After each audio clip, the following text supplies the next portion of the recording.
Previously. And I will see you here next time on the Sean Show. I expect this episode to really be aged because I think some things are going to move in the next few days. And trust me, as soon as it happens, as soon as it takes place, we're going to talk about it. See you next time here on the Sean Show. Peace.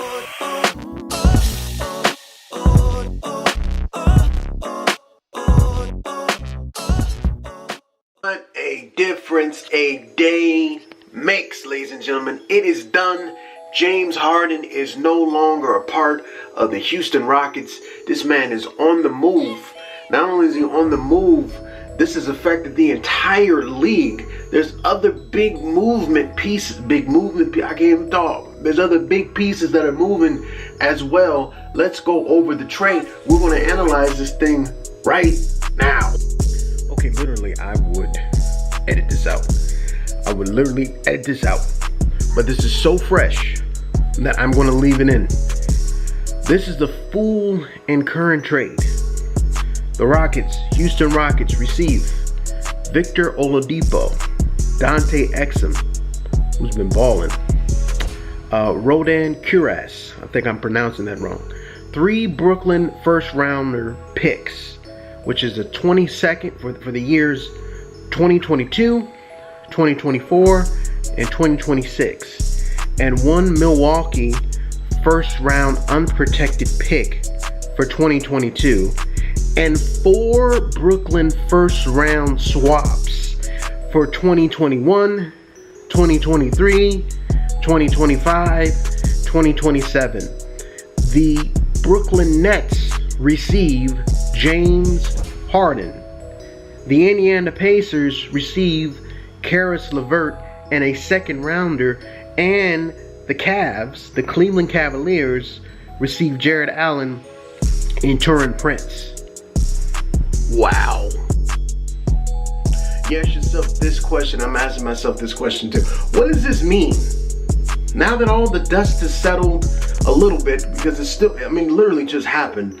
But now it's time to think like, okay, basketball terms. What does this mean for basketball terms? What does this mean for the NBA? What does this mean for the landscape? What does this mean for the NBA title? What does this mean for the championship?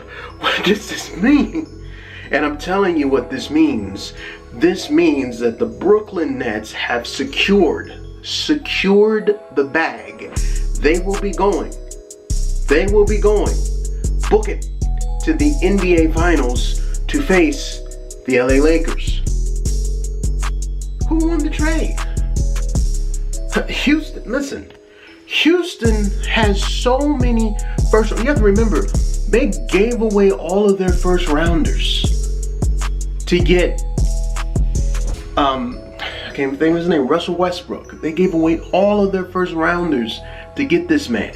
They finally said, screw it, we're going to put everything on the table, and they did it, and it did nothing. Now, when they did their trade with the Washington Wizards, they were able to get a first round pick back. So you had 1. Now you have just a war chest of numerous pieces that can move, and you can improve the team even further.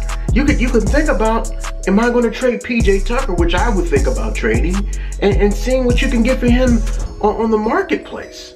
This is crazy what they did and how they did it. This is one of the most biggest rob job steals in NBA history.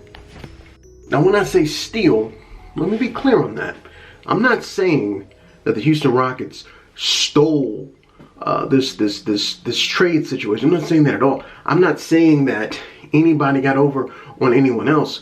I think if you look at the numerous pieces of the trade, you have situations where guys now can go somewhere and flourish and become, who they were destined to be. Victor Oladipo and John Wall. That backcourt is something serious. John Wall, some of you fell in the back, everything's excited. John Wall and Victor Oladipo don't listen, let me say that again.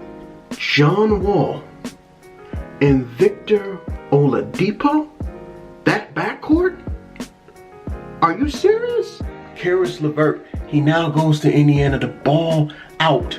They're a young team, and now you got someone that's young that wants the ball. He now is the focus.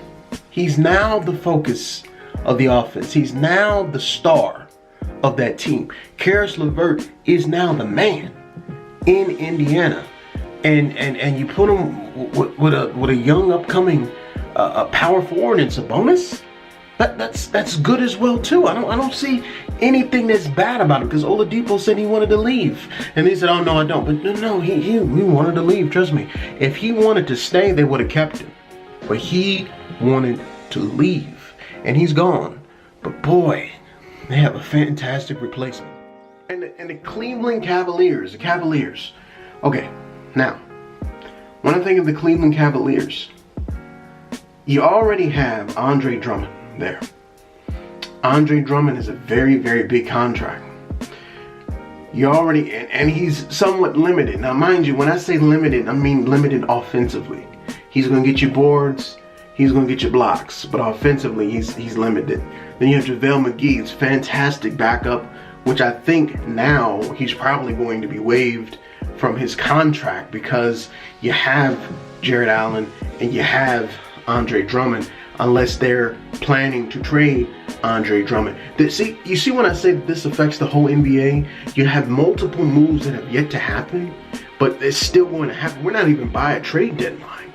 So what are you going to do? And then when something like this happens, then you have to think the Los Angeles Lakers are seeing it and going, what must we do to get better? How can we get even better than what we already are? Because they need desperately a big man. Makes you think, all of this, like I said, is a knee-jerk reaction. But if I look at the trades and I look at the scenario, Houston won by a landslide. They got definitely a king's ransom for James Harden. Many first-round draft picks, many swaps, a star in Victor Oladipo, verified all-star with him. Backcourt of John Wall and Victor Oladipo. I'm telling y'all sleeping on that backcourt. That backcourt's gonna be something serious. And then you had Christian Wood. Listen, I'm excited. I'm sure you're excited. We're gonna talk about this more. I just had to come here and tell y'all about it. And I know y'all know about it, but I had to tell y'all about it, and we're gonna talk further about it. And I will see you here next time on the Sean Show. I told y'all that it was gonna be quick. It was quick. See you soon. Peace.